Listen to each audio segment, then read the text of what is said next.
Aquí no.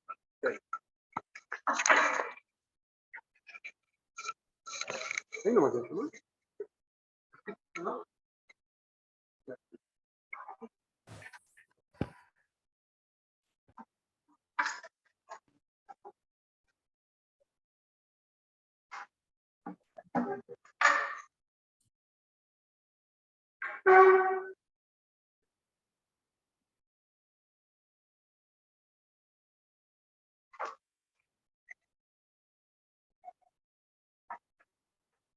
Empezamos, ¿no?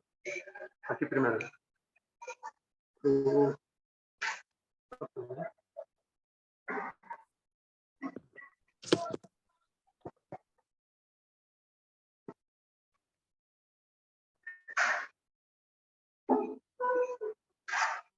Bueno, buenas tardes. Vamos a dar inicio entonces a otro capítulo, el primer capítulo para su examen de ejercicio parcial que corresponden a mecanismos de daño inmunológico. A mecanismos de daño inmunológico.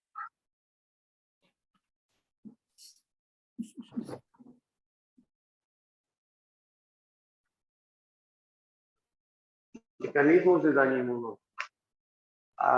Muy bien. Estos mecanismos de daño inmunológico van a ser denominados de hipersensibilidades. Acá tendremos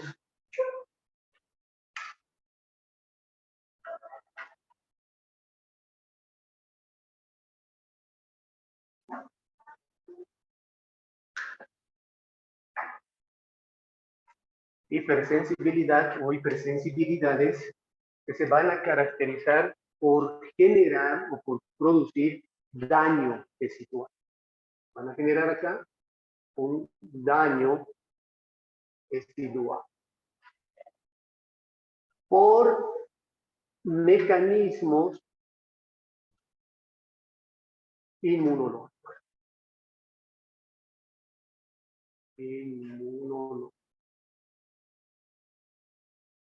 Esa es la característica de las hipersensibilidades. Entonces, en algunos textos lo van a encontrar hipersensibilidad o alergia, ¿ya? O respuesta alérgica.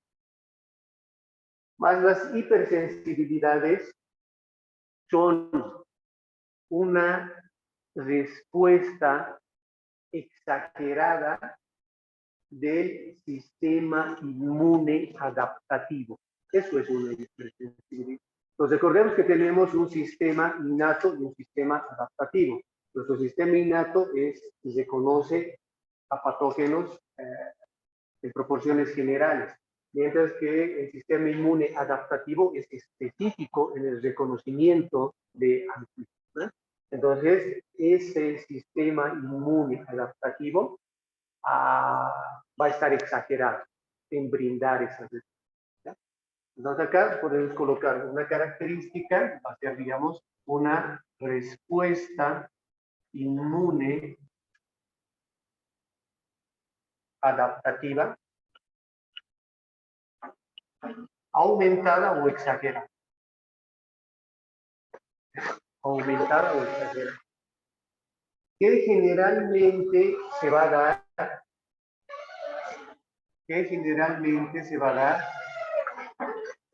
sobre antígenos inocuos. Entonces, ¿qué quiere decir un antígeno inocuo? Que es inofensivo, que no te va a causar problemas. Pero esta característica de ser antígeno inocuo para la hipersensibilidad te va a dar sobre personas que sean susceptibles, sobre pacientes que sean susceptibles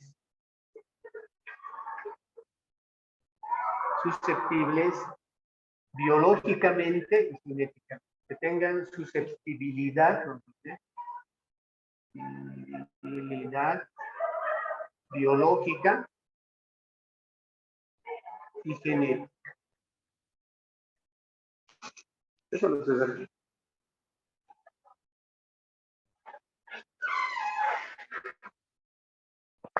Y eso tiene que ser la clave, ¿no? Que son antígenos inocuos, que no van a causar a todos nosotros, no puede causar una respuesta de hipersensibilidad, una respuesta exagerada, porque no toditos estaríamos con hipersensibilidades y toditos estaríamos con alergia.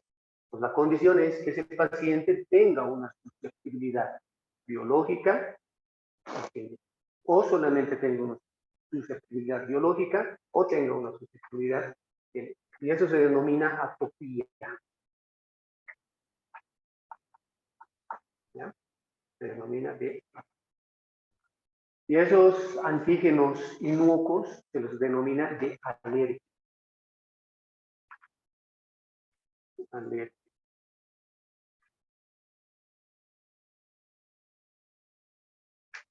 Una vez que ese paciente tiene la susceptibilidad biológica, tiene una susceptibilidad genética, entonces un alergeno va a poder desencadenar, ¿qué cosa? Anticuerpos específicos.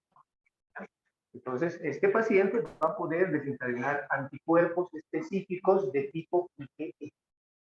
Entonces, va a desencadenar anticuerpos específicos de tipo IgE. De tipo IgE. Y van a ser estos anticuerpos de tipo IgE los que van a generar la sintomatología característica de una hipersensibilidad. Entonces, este otro lado.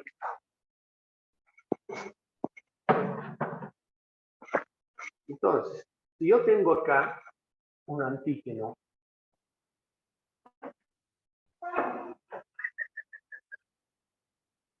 ese antígeno tiene que actuar sobre mi sistema inmunológico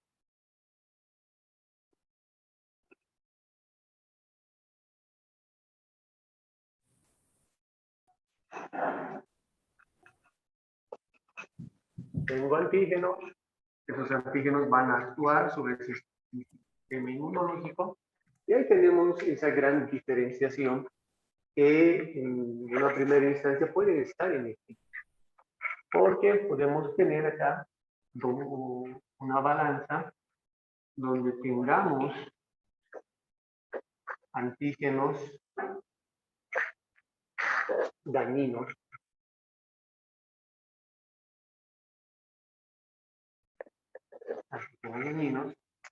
versus en el otro extremo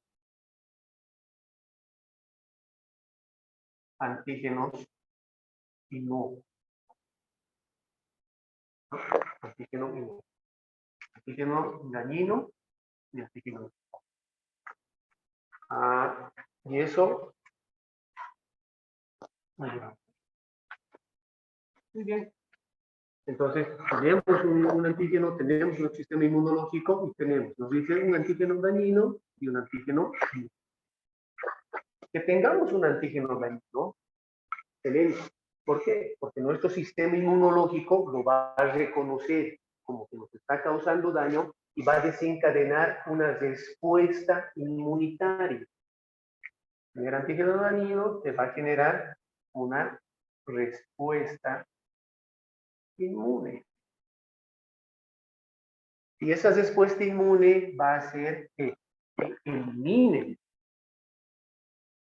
eliminar el agente que te está produciendo daño, ¿no? Eso hace el sistema inmunológico. Identifica, te dice, no, es un antígeno dañino, genera tu respuesta inmune, ¿para qué? Para eliminar este agente dañino que te está causando el problema. Y una vez que se ha eliminado ese agente que te está causando el problema, ¿qué viene? Separación residual. Entonces, está excelente que nuestro sistema inmunológico identifique antígenos dañinos. Claro. Da tu respuesta inmunológica, elimina el agente dañino y luego te genera reparación. Es como la inflamación aguda te daba toda la sintomatología, eliminaban el agente que estaba causando la inflamación y luego venía la separación o la adaptación. o la inflamación crónica, o la muerte, pero lo eliminamos. Mientras que por el otro lado, si es un antígeno inocuo, también obviamente va a actuar sobre nuestro sistema inmune, pero la respuesta de nuestro sistema inmune va a ser la tolerancia. Tolerancia inmune. Entonces, lo va a tolerar. Entonces, la gente no, ¿y por qué? Por sus características de ser inocente, por su característica de ser inofensivo, ¿no? Desde su definición. Pero, ¿cuándo va a causar problemas? Cuando se pierde, cuando ese sistema inmune pierda. Y cuando pierde su tolerancia, el sistema inmune, ¿no?, va a generar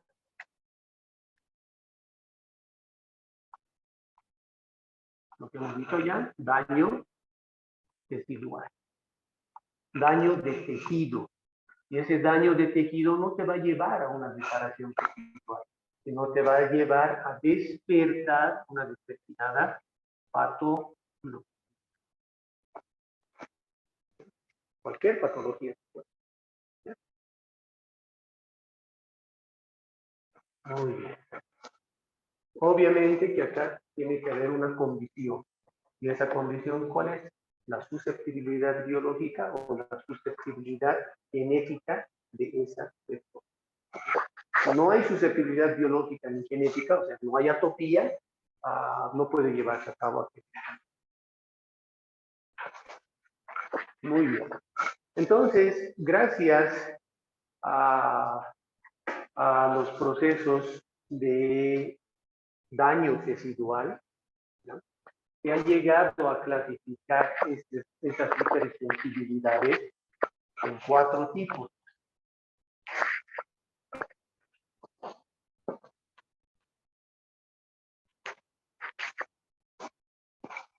Entonces, estas hipersensibilidades he llevado a clasificar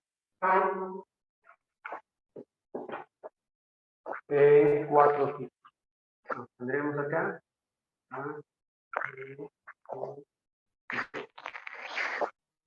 Su clasificación: una hipersensibilidad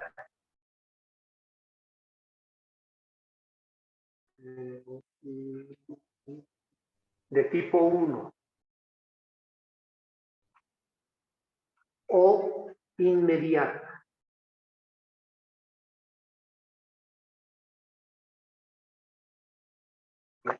De tipo 1 o inmediata.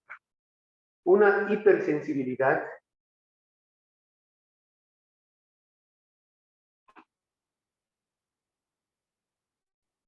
de tipo 2 o aquella que va a ser mediada por anticuerpos.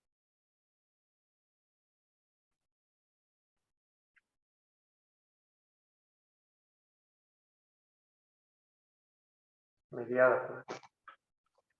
Otra es la hipersensibilidad tipo 3.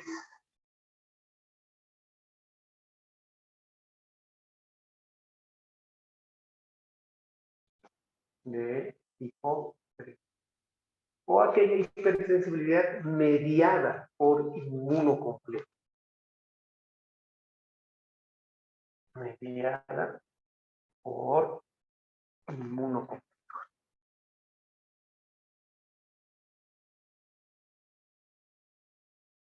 Y la hipersensibilidad tipo 3, perdón, hipersensibilidad tipo 4, ¿ya?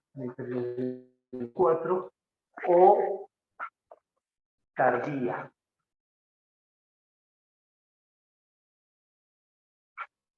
O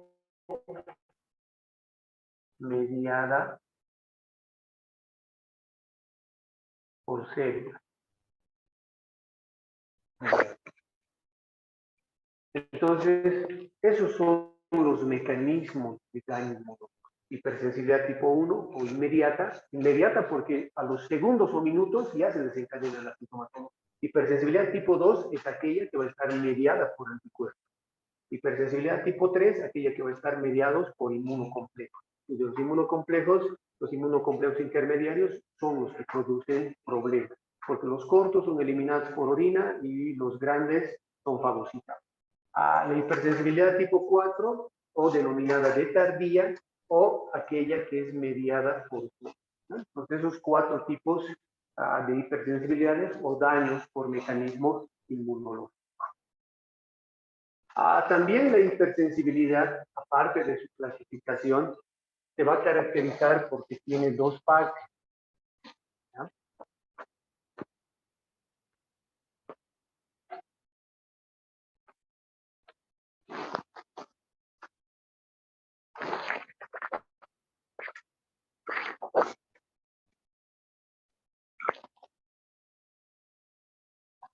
Dos, ¿cuáles son las fases de la hipersensibilidad? Una fase de inicio, y va a tener una fase tardía, una fase efectora, que cuando vayamos viendo cada uno de los tipos de hipersensibilidades, vamos a ver que esta fase efectora se va a subdividir en una fase efectora temprana y una fase efectora tardía, dependiendo del tipo de célula que el sistema inmune que va a estar participando en este mecanismo. Pero tenemos que reconocer la fase de inicio y la fase efectora de manera general antes de ingresar a cada uno de ellos. La fase de inicio nos dice va a ser el reconocimiento del antígeno por nuestro sistema inmunológico. Pues acá va a haber un antígeno que va a ser reconocido por nuestro sistema inmunológico. Pero ese antígeno reconocido por nuestro sistema inmunológico, ¿en quiénes van a ser? En pacientes susceptibles, ¿no? Estamos hablando de atopía, susceptibles, biológica o genética. Y como resultado, como respuesta de este sistema inmunológico, de esta fase de inicio, ¿qué va a haber? Va a haber una respuesta inmune, como habíamos visto a un inicio, ¿no? Tiene que haber primero una respuesta inmune primaria, ¿no? Y aparte, cuando tú identificas tu sistema inmunológico, ¿no? Identifica un antígeno, desencadena la respuesta inmune, ¿qué más va a desencadenar?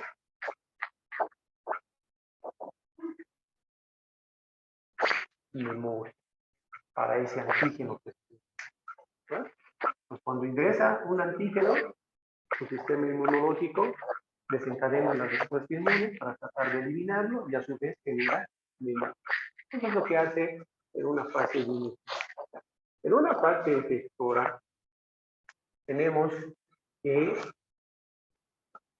el antígeno, el sistema inmunitario va a reconocer nuevamente al mismo antígeno. O sea, es como en los primeros temas hablábamos de un proceso de reinfección. ¿Cierto? Entonces acá va a haber una reexposición al mismo antígeno que ingresa. No puede ser otro. Puede ser otro, pero en este ejemplo estamos hablando que va a haber una reexposición al mismo antígeno de la fase de inicio, al mismo antígeno por parte del sistema inmunitario, por nuestro sistema inmunitario. ¿En quién? En pacientes previamente sensibilizados. O sea, en pacientes que hayan pasado esta fase de inicio o de sensibilización. Entonces, ¿qué va a dar como respuesta el sistema inmunitario? ¿Verdad? como respuesta un daño de tipo inflamatorio. Lo que decíamos a un inicio, va a haber un daño de tejido, va a haber un daño residual.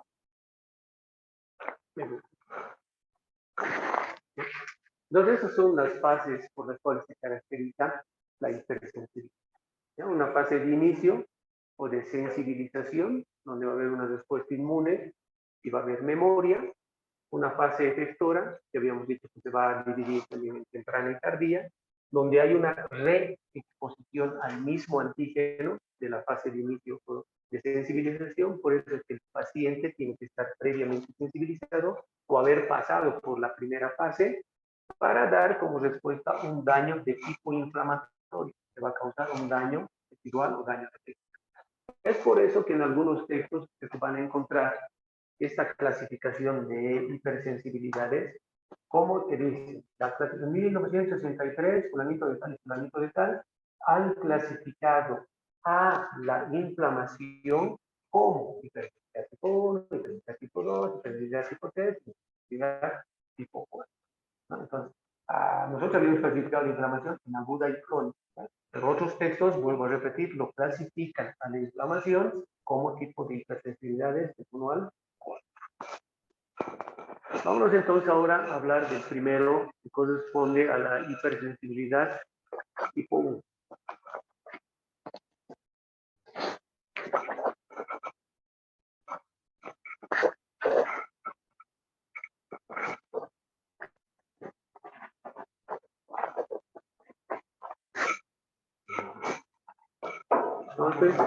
Entonces son hipersensibilidad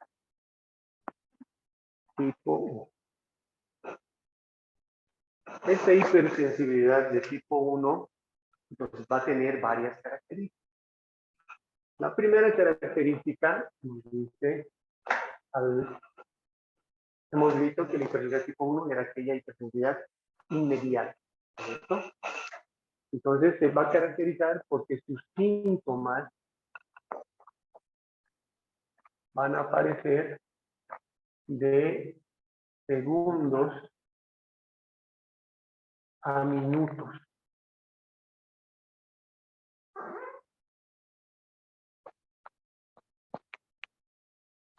De la exposición a la... Apenas hayas tenido contacto, entonces los síntomas en segundos a minutos ya se... El tipo de antígeno va a ser soluble. En un antígeno que va a ser soluble.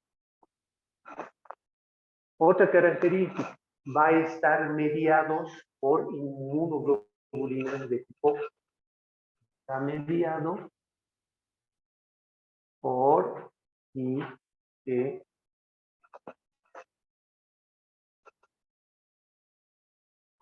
Un ejemplo de una hipersensibilidad tipo 1. Un ejemplo va a ser la alergia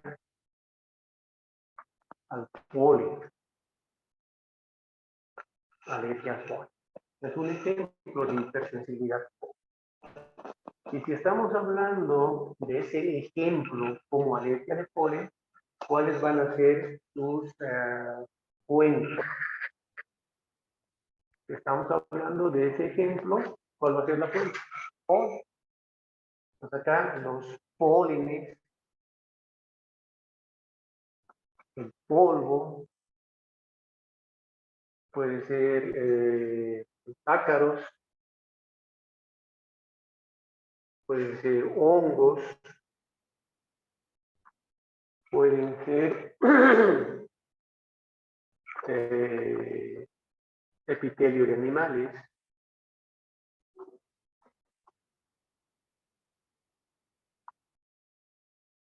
Como fuentes que me van a desencadenar una hipersensibilidad. Pero acá, al dar el ejemplo de alergia al polen, obviamente que sus fuentes serán los pólenes. Entonces, Entonces eso es lo que caracteriza a una hipersensibilidad de tipo 1. Veamos ahora cuál es su mecanismo de acción.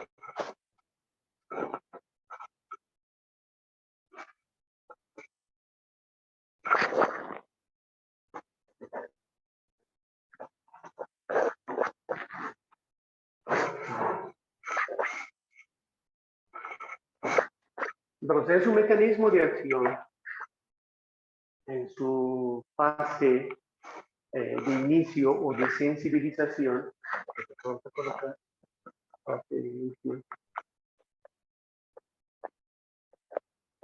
o de sensibilización, lo primero que tiene que existir, obviamente, son los antígenos. Acá me esquematizo yo en forma de verde los antígenos. ¿Ya? Entonces, estos para mí son los antígenos. Y esos antígenos que por mecanismos físicos van a llegar a la barrera inmunológica. Entonces acá me voy a esquematizar igual una barrera inmunológica. Ejemplo de barrera inmunológica. Las mucosas, ¿no?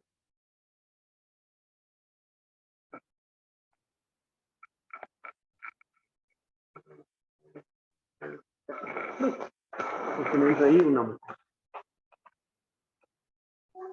Listo. Entonces, nuestros antígenos, los antígenos que por medios físicos están llegando a nuestras barreras inmunológicas, como por ejemplo una mucosa, que puede ser una mucosa respiratoria, mucosa del tracto gastrointestinal o cualquier otro tipo.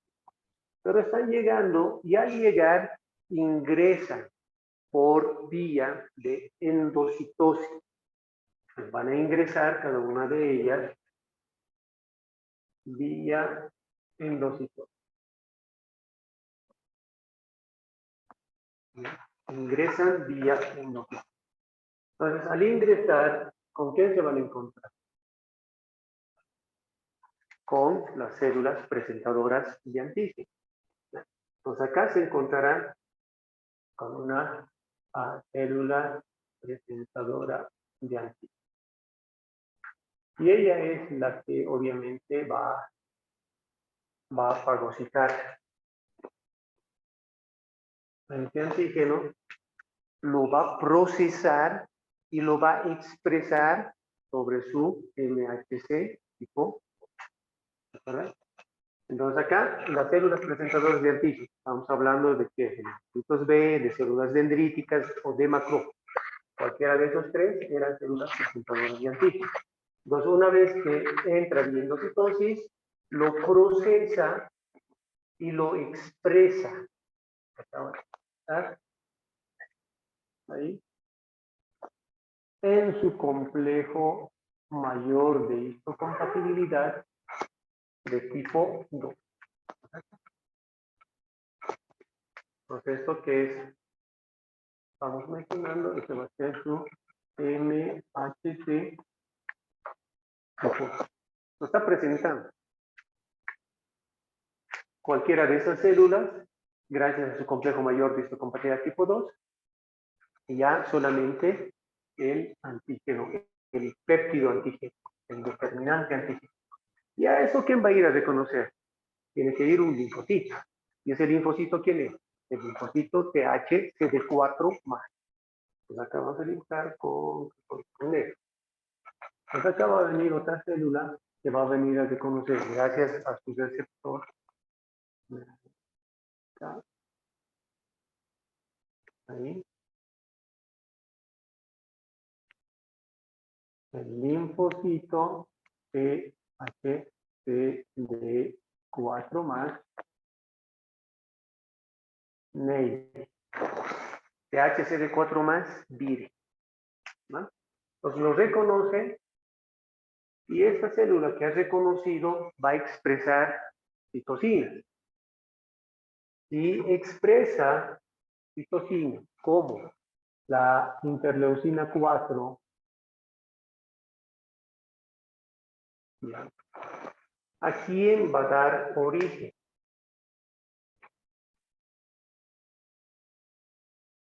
y expresa interleucina 4. Te estoy preguntando. Sigamos avanzando. TH2. Perfil TH2.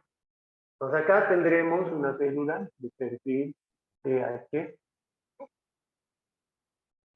Esa célula de perfil TH2 también va a generar citosina. Y me va a generar interleucina 4, me va a generar interleucina 5, me va a generar interleucina 9, me va a generar interleucina 3. ¿Para qué?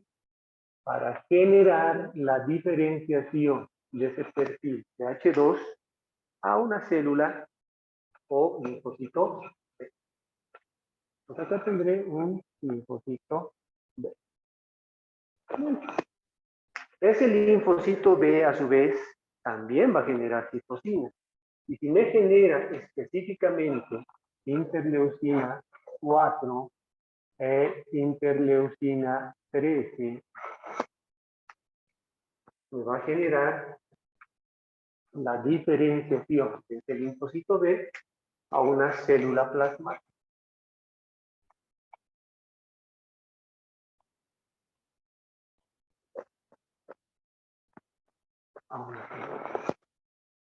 Y sabemos que el producto de esa célula plasmática va a ser la generación y la secreción de anticuerpos. Hasta acá me va a generar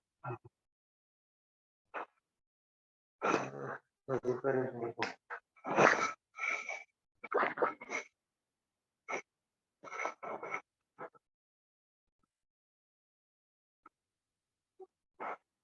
¿No?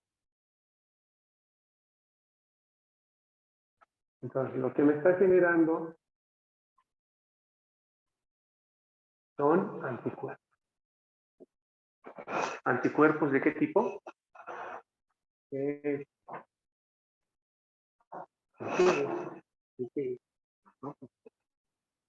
Muy bien. Una vez que se han generado, gracias a esta vía de esta secuencia, la inmunoglobulina como anticuerpos, como producto de estas células plasmáticas, esos anticuerpos van a estar ubicados, pues se van a clasificar también en dos.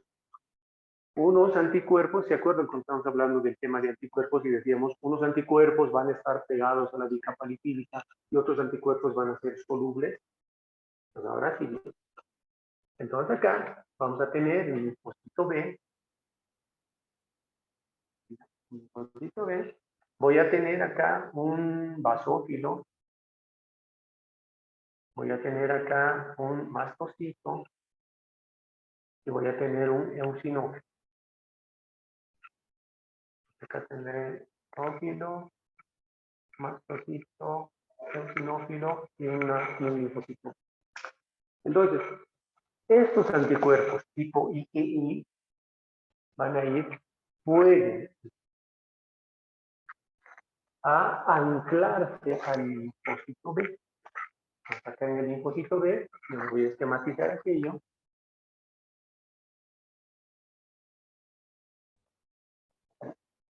Y si estoy esquematizando que esos anticuerpos están viniendo acá a la bicapa lipídica de este linfocito B, quiere decir que son aquellos anticuerpos que están pegados a la membrana celular de este linfocito B. Y están funcionando como que el linfocito B, ¿qué se llama su receptor del linfocito B?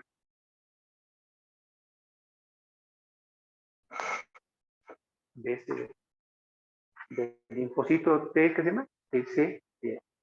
Entonces, fíjense, esa inmunoglobulina que se ha generado acá, gracias a esta célula plasmática por haber reconocido todo este proceso, está yendo al linfocito B, y en el linfocito B se van a pegar en su bicapa lipídica o en su membrana celular y van a funcionar como receptores, pero del linfocito B. O sea, van a ser BCE. ¿Y estos qué son? Son inmunoglobulinas. ¿Se acuerdan que los linfocitos pueden tener inmunoglobulina N primero para la primera infección, luego cambian de isotipo para G, ¿cierto? Y aquí, hablando de hipersensibilidades, también cambian su isotipo a inmunoglobulina. Por eso los linfocitos B, ahorita su BCR no es inmunoglobulina M, no es inmunoglobulina G, sino es inmunoglobulina tipo E. Y obviamente que tenemos los solubles. Los solubles son aquellos anticuerpos que no están formando parte de funcionar como BCR dentro del linfocito. Entonces quiere decir que van a actuar en otra forma. ¿Se acuerdan que estos anticuerpos, cuando ingresaba la papaína en laboratorio, se dividían, ¿cierto? Y formaba dos fracciones FAP y formaba una fracción TC. ¿Okay? Entonces acá tendríamos la fracción FAP, dos fracciones FAP, y acá en su colita tendríamos nuestra fracción F, ¿sí? Dos FAP y un F. Y obviamente las porciones FAP servían para pegarse a la. Entonces el basófilo, el mastocito y el eosinófilo tienen receptores específicos para la fracción FC de esa inmunoglobulina tipo. ¿Ya? Estamos diciendo que este basófilo va a tener un receptor específico. Este mastocito va a tener también receptor específico. Y este eosinófilo también va a tener un receptor específico para la fracción FC del anticuerpo. Fracción cristalizada, fracción de unión anticuerpo. Entonces, basófilo, mastocito, eosinófilo tienen receptores para esta fracción C, por tanto vienen a acoplarse a su receptor específico. En este caso vendrá acá el anticuerpo, se unirá por su fracción FC. También el mastocito también ingresará ahí la fracción FC de C y C. Y en el eosinófilo lo mismo. La fracción FC ingresará a ese receptor. Entonces, si estamos diciendo que la fracción FC o fracción cristalizable de ese anticuerpo y que tiene un receptor específico, ese receptor se denominará de R1-FC epsilon. Entonces, tendremos acá R1-FC epsilon. Así se denomina este receptor. ¿Ya? Entonces, FC E de epsilon, R. También hay receptores FC epsilon R2, pero que tienen menor importancia, ¿no? Que competen a otro tema. Pero acá, receptor tipo 1 de la fracción cristalizable tipo epsilon. Muy bien.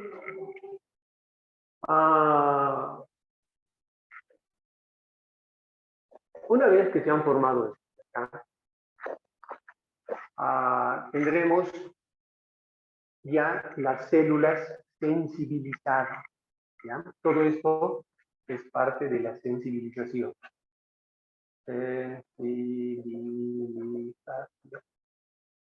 Entonces tendremos células sensibilizadas de antígeno, ¿sí? Que nos ha dado lugar a la formación de esos anticuerpos que se han unido al linfocito B para generar sus BCRs o se han unido a los basófilos, mastocitos, eosinófilos, fracciones TC, a sus receptores TC tipo F.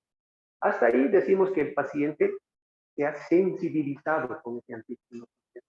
¿Ya? Hasta ahí entonces esa fase de inicio o esa fase de sensibilización.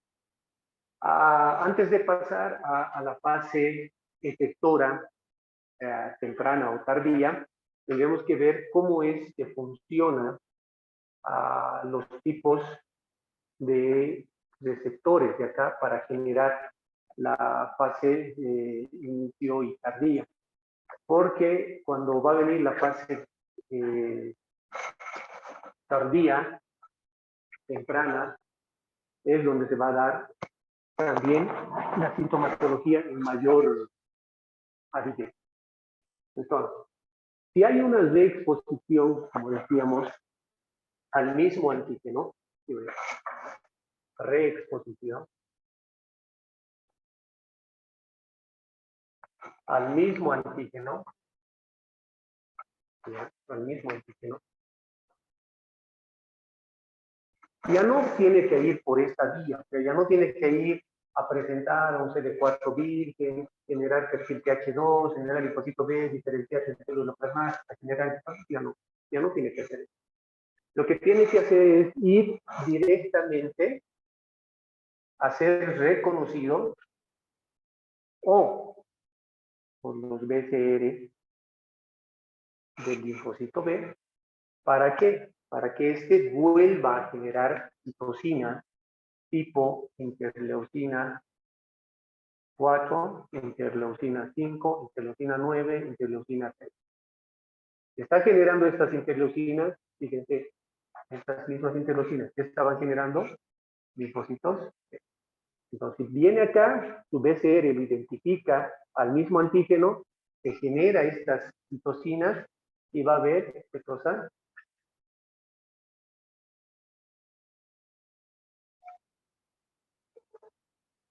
Una expansión clonal. Mayor producción de este linfocito B. ¿Por qué? Porque esta célula es nuestra célula de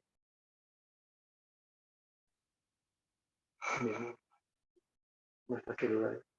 Entonces puede ir desde el linfocito B, desde su BCR, a reconocer la segunda exposición de ese mismo antígeno, porque es una célula de memoria, y gracias a estas interleucinas, son las mismas de acá, va a generar una expansión clonal, o sea, mayor producción de esos linfocitos B que van a ir a actuar con mayor avidez sobre esos, o directamente pegarse o ser reconocidos por las fracciones de unión a antígenos de los anticuerpos tipo IgE que han sido pegados por su fracción Fc en el basófilo, en el mastocito o en el eosino. Entonces, cuando han sido pegados acá, al basófilo, al mastocito y eosinófilo, ¿qué tienen que generar esas cosas? Esta y esta. ¿Qué van a generar? Van a generar la salida de aminas vasoactivas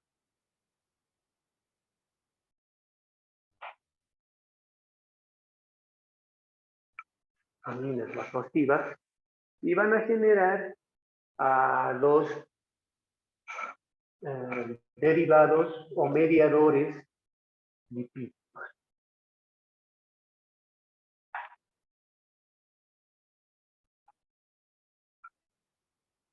Mediadores. Vamos a continuar allá.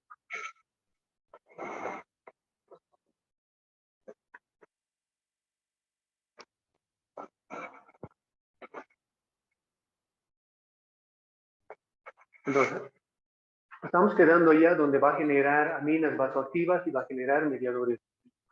Entonces, tenemos que ver cómo va a ser ese receptor R1 de la fracción cristalizable tipo epsilon, para ver cómo se está generando estas aminas vasoactivas y cómo se están generando esos mediadores lipídicos. Entonces, acá nos vamos a esquematizar esos receptores. Tendremos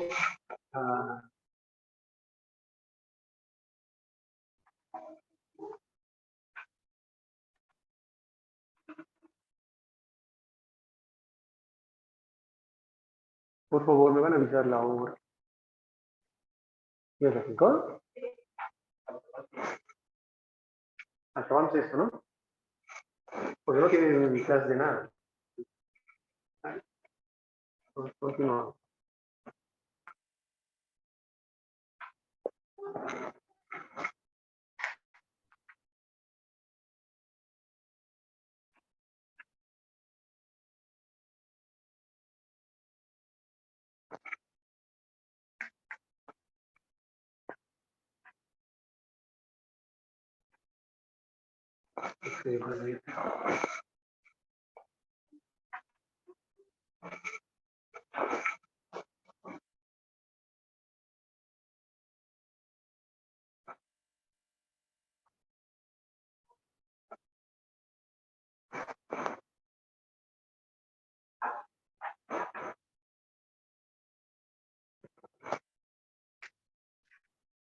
Entonces tendremos el receptor tetramérico que corresponde receptor, estamos hablando de la FT tipo epsilon R. Entonces, ese se va a caracterizar porque es una unidad tetramérica, va a contener una subunidad alfa, va a contener una subunidad beta y va a contener dos subunidades gamma. Acá una gamma y acá otra. Y el otro por igual. Entonces, acá habrá una subunidad alfa, acá habrá una subunidad beta y tendrá dos subunidades gamma. Una gamma y otra gamma. Entonces, 1, 2, 3 y 4. Una unidad tetramérica que se tiene que dimerizar, por eso están dos subunidades tetraméricas. Lo interesante acá es que la subunidad alfa es la porción de este receptor que se va a unir a la porción cristalizable de ese antígeno. Entonces acá tendremos la unión ahí.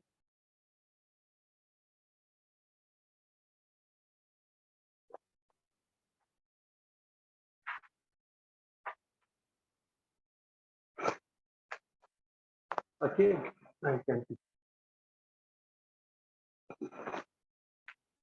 Entonces se han pegado y esos anticuerpos tipo IG están reconociendo ese antígeno gracias a su fracción A.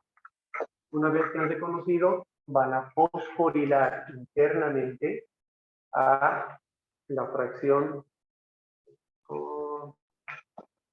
acá, a la porción beta, y se van a fosforilar las dos porciones gamma de ambos lados. Igual acá se fosforila la beta y se fosforilan las subunidades gamma. Y esas unidades fosforiladas corresponden a una molécula que ya habíamos visto que se denominaba de ITA. Acá también corresponde a la molécula de ITA. Entonces, el antígeno han sido reconocidos por la fracción FAB. El receptor está siendo reconocido por sus fracciones FC y automáticamente eso manda a que se fosforile la fracción beta y las subunidades gamma. Y las tres fosforiladas corresponden a proteínas ITA. ¿Para qué es que se fosforilan? Para activar la fosfolipasa A2 y para fosforilar y activar la fosfolipasa. Esto tendremos acá. ¿No?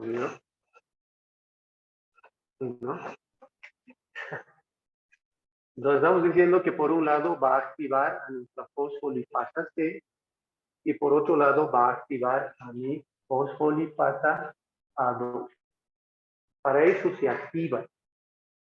Acá tendré una enzima fosfolipasa 2 y por acá tendré una fosfolipasa.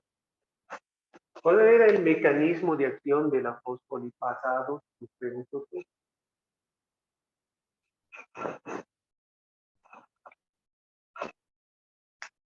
Entonces yo esquematizo acá para que se acuerden.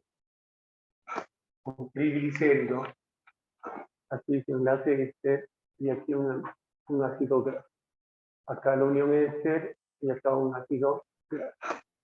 Acá teníamos la unión a un fósforo. Y esto estaba unido a una base. Estaba unido. Fosfolipasa 2 rompe el primer enlace del primer carbono, la fosfolipasa 1. Rompe el átomo de carbono del glicerol, la fosfolipasa 2. Entonces, su mecanismo de acción de esta fosfolipasa 2 es romper el carbono 2 de esta estructura. ¿Qué es esta estructura? Que tiene una base, un fosfato y dos ácidos grasos. Fosfolípido, un fosfolípido. Entonces rompe ahí. Y al romper este ácido graso, ¿a quién corresponde? Al ácido araquidónico. Y ese ácido araquidónico, entonces esta fosfolipasa 2, ¿qué se va a generar? Va a generar ácido araquidónico. Y ese ácido araquidónico ya habían visto que tiene dos vías. La ciclooxigenasa, por un lado, y por otro, la lipooxigenasa. La ciclooxigenasa, cuyo mecanismo de acción iba a generar, ¿qué cosa? la prostaglandina E. Y el máximo representante de la lipoxigenasa era el leucotrieno B4. La prostaglandina 2 que te va a causar, ¿qué cosa? Inflamación. Y el leucotrieno B4 que te va a causar, que te va a originar reclutamiento o migración de linfocitos. Más migración leucocitos. Migración de leucocitos. En resumen, ¿no? Porque eso hemos visto que tiene varias. Y por el otro, entonces, todo esto es la forma activa que te está permitiendo activar la fosfolipasa 2 por un lado, y por otro lado te va a permitir la activación de la fosfolipasa. La fosfolipasa C igualito va a actuar sobre un fosfolípido. Nuevamente lo voy a esquematizar. Un triglicérido, colesterol, que por su enlace éster va a estar unido a un ácido graso, en su segundo también va a estar unido a un ácido graso, en su parte inferior va a tener su grupo también fosfato, y que va a estar unido también a una base, porque estoy esquematizando también un fosfolípido. Pero en este caso la base va a ser más específica, porque me interesa que sea más específico, va a ser el inositol. Todo lo que estamos avanzando ahorita es de cortar el bio, ¿no? Entonces, este inositol, a su vez, va a tener dos fósforos más. Pues un fósforo, dos fósforos, y con este, tres fósforos. Listo. Entonces, el mecanismo de acción de la fosfolipasa C es similar a la fosfolipasa 2. Solamente que les decía, en el carbono 1 participa la fosfolipasa. En el fosfolipasa A1. En el carbono 2, la fosfolipasa 2, como ya les dije. Entre el tercer carbono de este enlace con el fósforo, ahí participa la fosfolipasa C. O sea, ¿qué va a originar su mecanismo de acción? Va a ser ruptura, hidrólisis. Entonces, por un lado vas a tener 1, 2, 3 trifosfato de inositol, y por otro lado vas a tener 1, 2 diacil. Entonces, eso es lo que hace la fosfolipasa. También va a degradar estos fosfolípidos que se encuentran en esa bicapa lipídica. ¿De quién? Del eosinófilo, del mastocito o del eosinófilo. Entonces, si va a degradar eso, yo voy a tener por un lado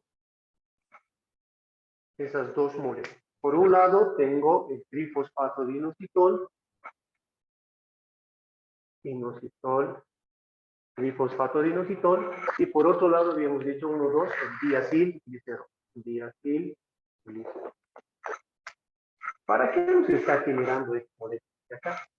Entonces, el diacilglicerol te va a permitir la generación de la apertura de canales de sal. Entonces, acá en la bicapa lipídica vas a tener la generación de una proteína integral que va a servir como canal para que ingrese. ¿Dónde se encuentra la mayor concentración de calcio? A nivel extracelular. Nos va a permitir el ingreso de moléculas.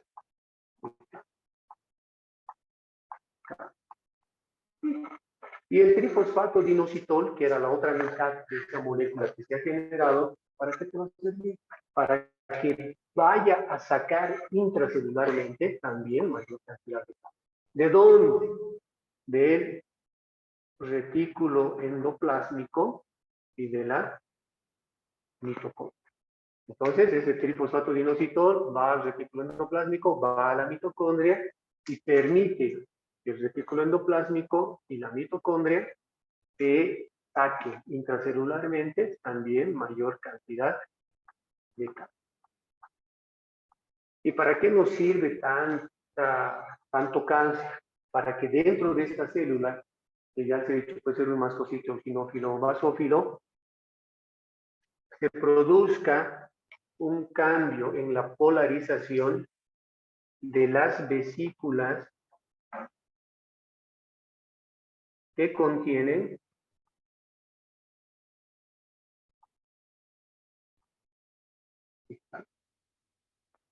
Entonces, ya estamos generando lo que hemos visto acá, sus funciones. Amina vasoactiva. ¿Cuál es la amina vasoactiva? Ahí está, mira. Ya se está liberando.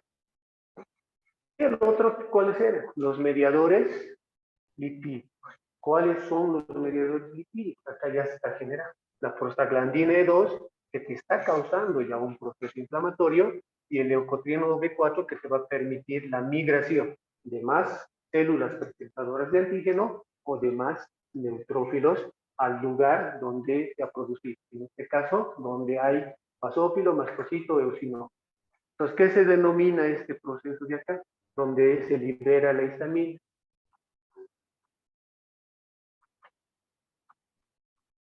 De granulación. De granulación. Yo creo que ahí queda. O avanzamos nomás. Ahí quedamos, ¿no?